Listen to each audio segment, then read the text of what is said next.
All right, guys, we're here with the amazing Katie Moon, 3-time consecutive world champion, Yeah. 2020 gold medalist, 2025 being her most recent world champion win. One of the best to ever do it in the sport. She's pretty amazing. But we're gonna ask her some questions today just to get straight into it. I saw on your Instagram the other day you were talking about 2028 Olympics. You were excited for that after this season. Yeah. What is your motivation to keep going all the way to 2028?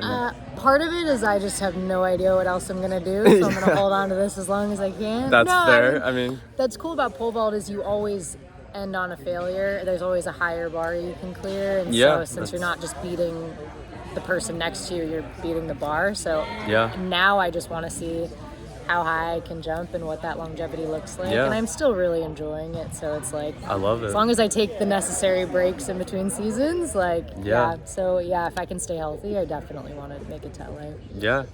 Do you have any end goals? I feel like you've accomplished so much and just... I would love to at least attempt the American and world record a few more times. I'd love for those to stay up, of course. I love to hear that.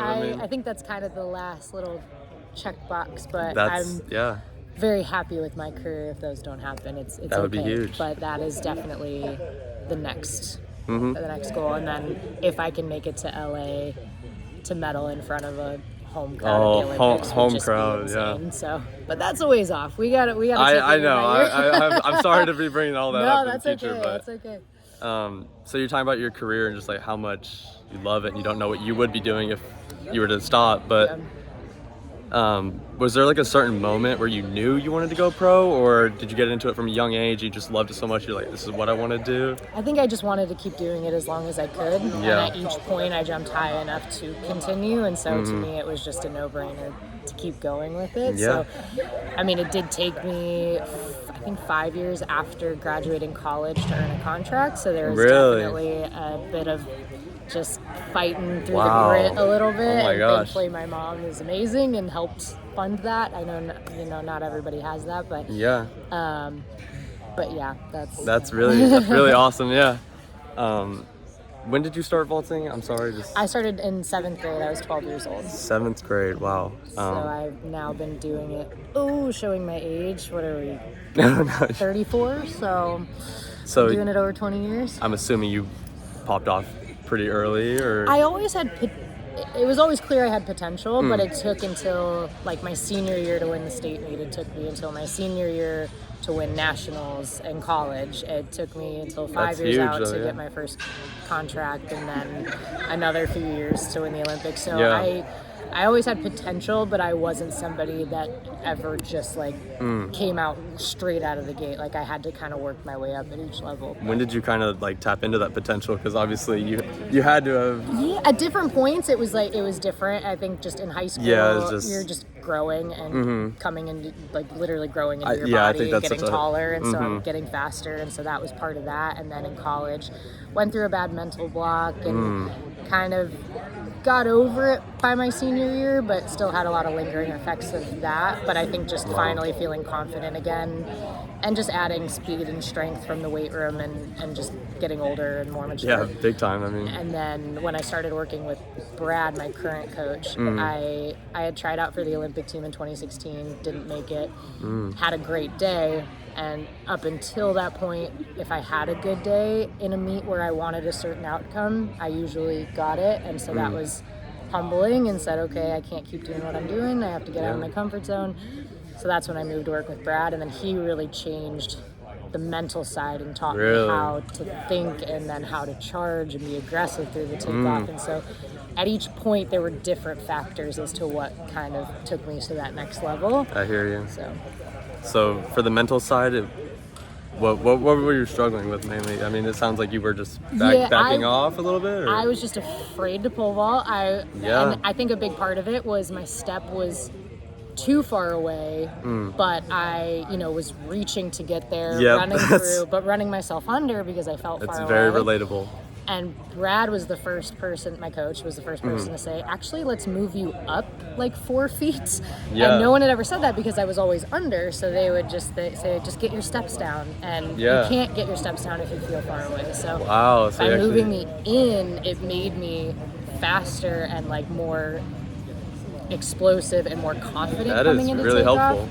And then we could kind of tackle more of the technical changes because then I wasn't as afraid of it. I like that. And then just to recap your last season, how did it?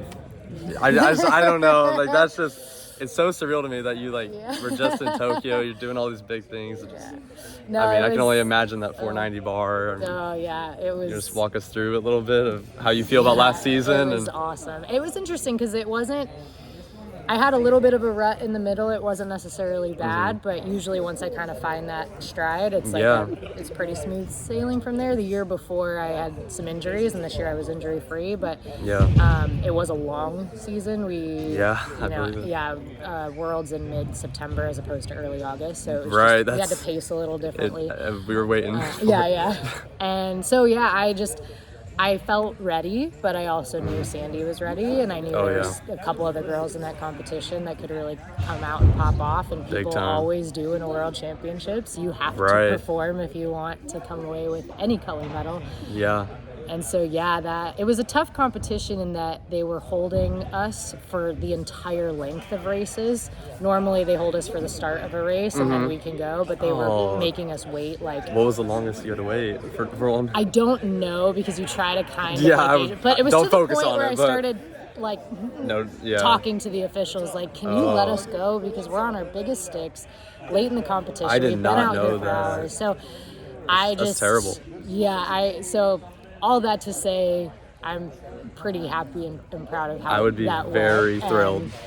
Just coming down to a third attempt, like do or die. As much as athletes, we'd love for everything to be smooth sailing and you win really easy, like that moment, and then running up to my family, like that's what it's made of. That's one of the best. That's the sport is for. So I can only imagine. It was awesome. Just to wrap this up, do you have like a favorite vaulter personally? Is there anybody you like? I know I'm putting you on the spot. No, that's okay. I don't want current or previous or. Let's do favorite to compete with currently. Okay. And then just favorite all time you'd like to just talk with, hang out with, anything. Favorite to compete with currently in the U.S. Emily Grove. She's one of my best friends. So like it's just awesome when we get to go to a bunch of meets together. She's fantastic. And then internationally, it's hard to say. I like jumping. Gosh, there's so many girls. Name anybody you like. I feel like Mosier's awesome. Tina's great. And Tina medaled this year. Like girls that are like really cool to hang out with. Amelie.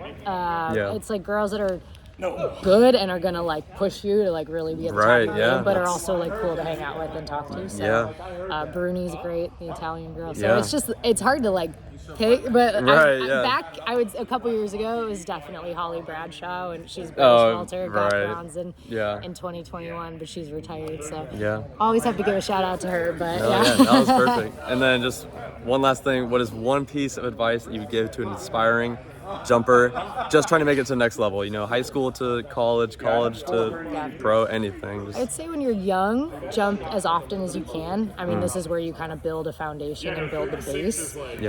But something I wish I had been better at younger was thinking on the runway. A lot of times you hear like, just shut your brain off and go. Just don't think, just go. Really? And actually, like the best athletes are the ones that know how to think. They don't shut their brain off because you have to be telling your body what you want it to do. Yeah, I agree. But you don't want to overthink and then have it be like way too much. So I wish in practice I had kind of focused and told my body how I wanted it to move more than just run down, hope for the best, have fun with friends. That's all great. But having it be more intentional mentally when I'm on the runway. Gotcha. I love that. So thank you so much, Katie. Thank you.